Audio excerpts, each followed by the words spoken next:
What knowledge might save your life one day?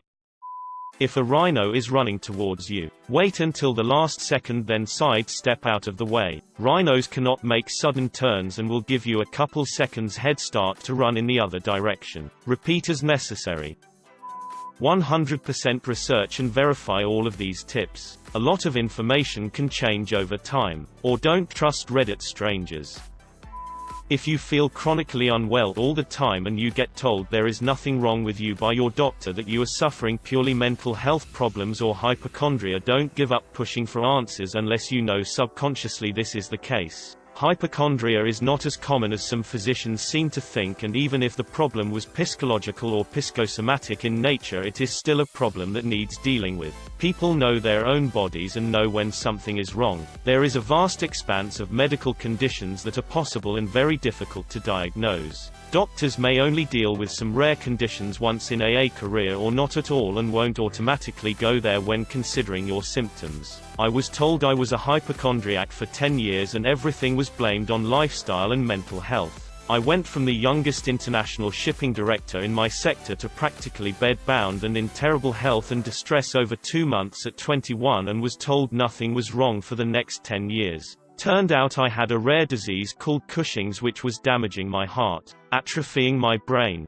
causing central hormonal obesity, constant infections and damage to my bones, and destroying my quality of life. I had almost zero testosterone in my body and a dangerous amount of cortisol, stress hormone. It was left to get worse for a decade. Before the self-righteous lecture comment, this is not an indictment of the medical profession. These things are difficult and not all doctors are the same. They do a great job most of the time, but doctors are human like everyone else, and this makes them fallible. But if I gave up and didn't keep pushing, I wouldn't be here today.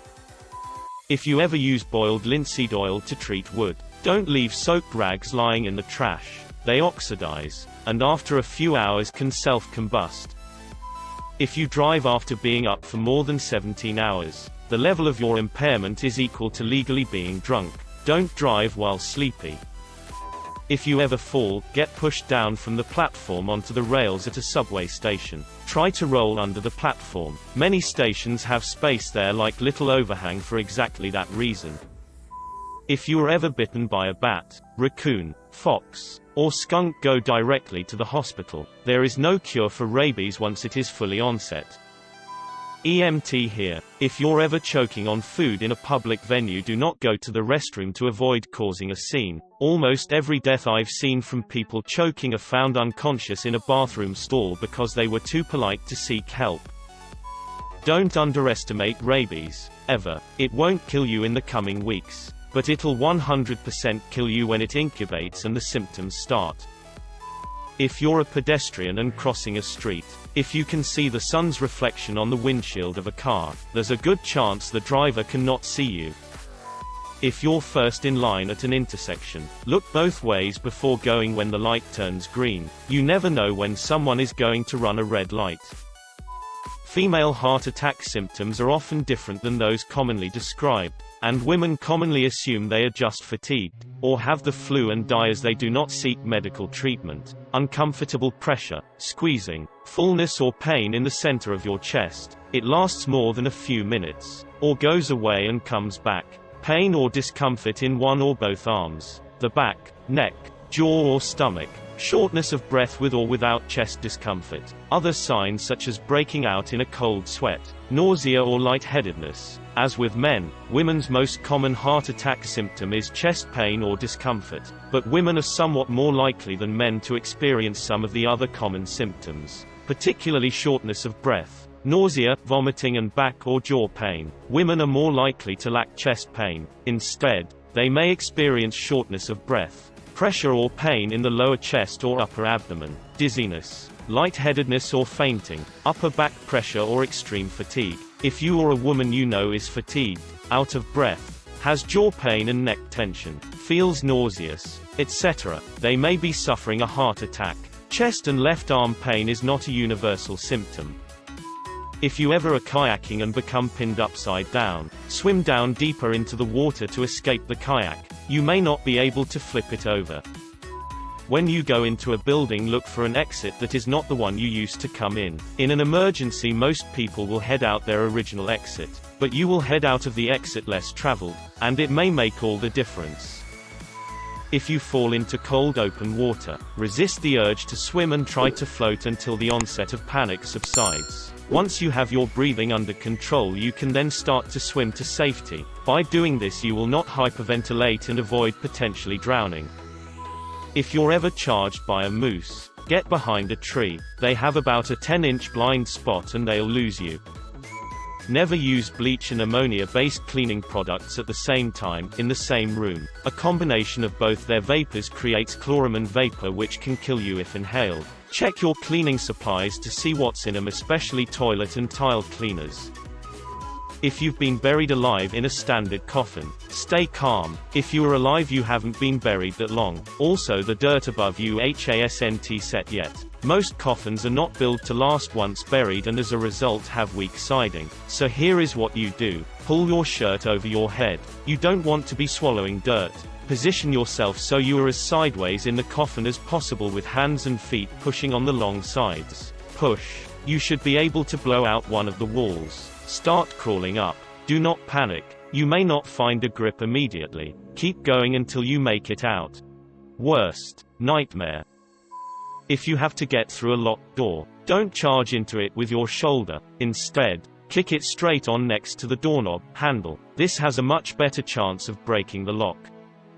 If you call 911, always say where the problem is first, followed by the problem. If you happen to get cut off before you can say what the problem is, at least the dispatcher has a location to send an officer to check it out and advise if more police or fire is needed. Example: operator, 911, where is your emergency? You, help, I am being stabbed. Versus operator, 911, where is your emergency? You, 742 Evergreen Terrace. Help, I am. Location, location, location.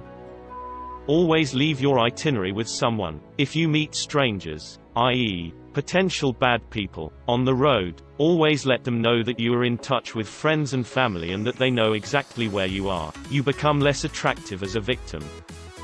When you're staying in a hotel, take the time to read the diagram on the back of the door showing where the emergency escape route is. Take your room key with you if you leave the room in an emergency, as you might need to get back.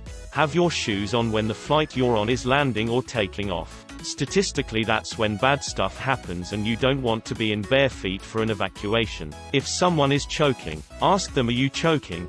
Bear with me. If they can answer you, though not choking. If they can't, you can go straight to the Heimlich maneuver. If you're accidentally poisoned with methanol, ethanol is an effective treatment as medical help isn't immediately available. Don't get the drinks from the same place that poisoned you in the first place.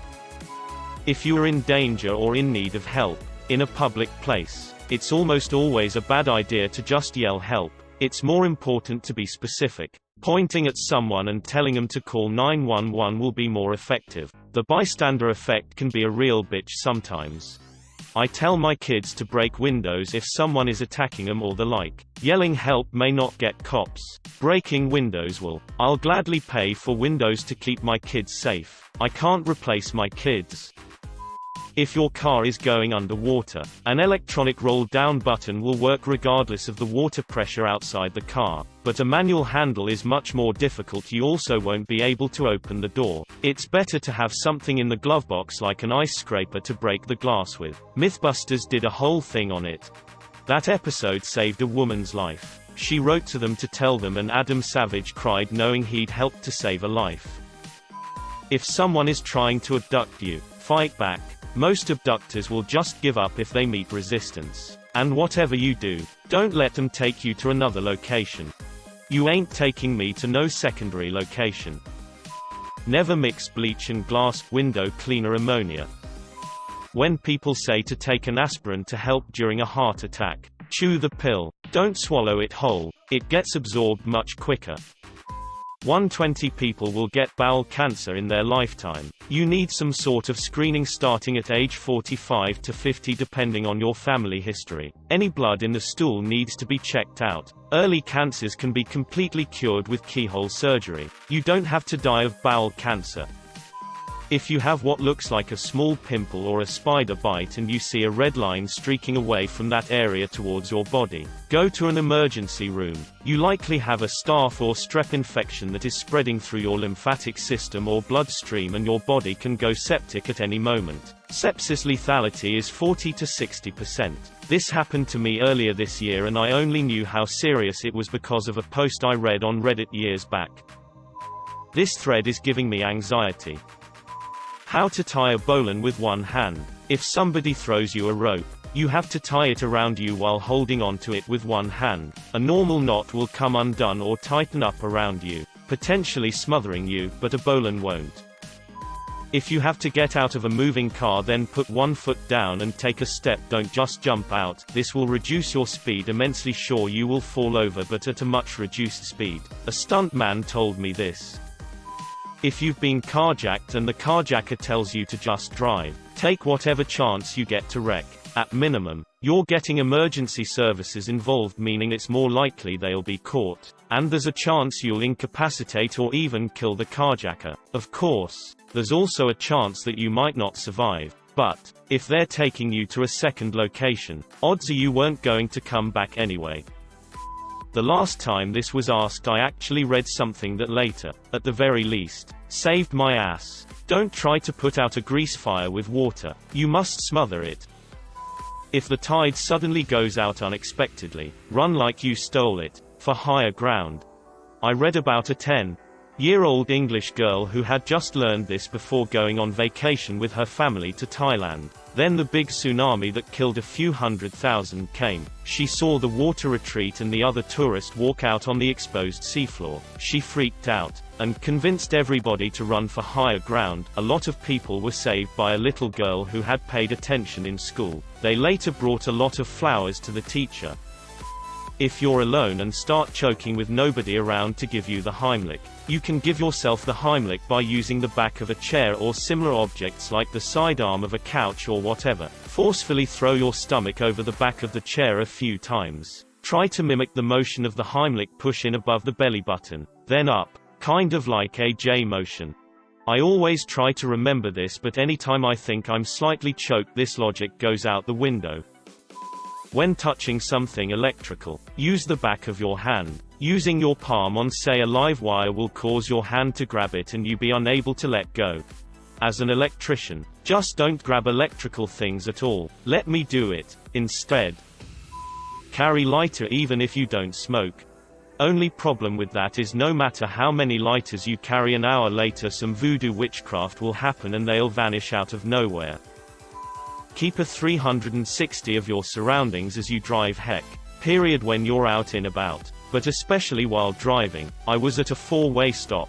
My red light turns green. I looked left before I moved. There's a dude going 60 in a 30. The dude behind me starts honking and acting like "F you, what are you doing?" The speedsters flashes by a moment or two into his fit, and I see him in my mirror act so apologetic, waving sorry and all that, thanking me cause he or I would have been had I just not looked.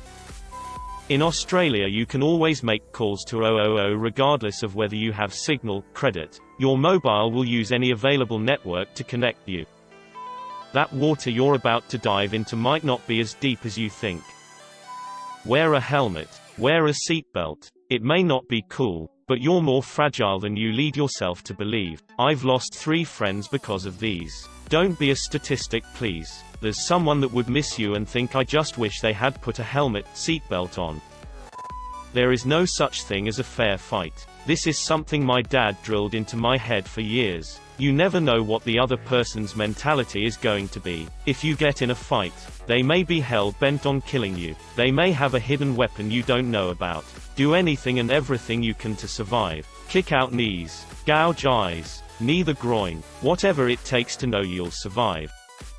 If your car suddenly accelerates beyond control and the brakes are unresponsive, shift the car into neutral and slowly apply the brakes. This situation happened to a family in CA some years ago. They had no idea what to do and tragically lost their lives.